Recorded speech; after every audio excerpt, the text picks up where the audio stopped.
কাজের ফাঁকে গিয়েছিলাম বর্ডার বেনাপোল।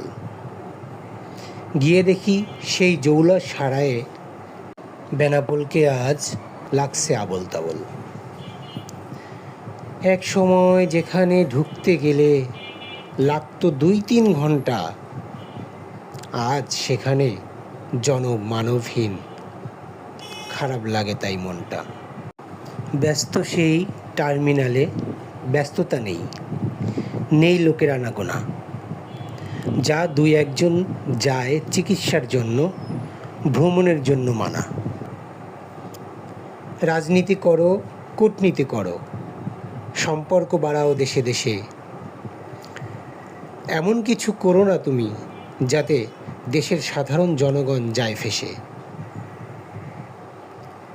তোমরা তো ভাই রাজনৈতিক, তোমাদের আর কি? ভেবে কি দেখেছ ওই বর্ডারের পাশের ব্যবসায়ীদের অবস্থা কি?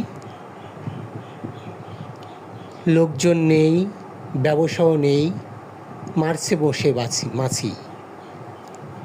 যাও 2-1 জন যায়, ঘুরে ফিরে চলে আসে, বলে সবই মিছেমিছি। এই মিছেমিছি সম্পর্কের অবনতি কোনো দেশেরই কাম্য নয়। এতে শুধু সম্পর্কই নয়, দুদেশের ব্যবসারও অবনতি হয়। যেখানে দিনভর করত মানুষ ব্যস্ত সময় পার,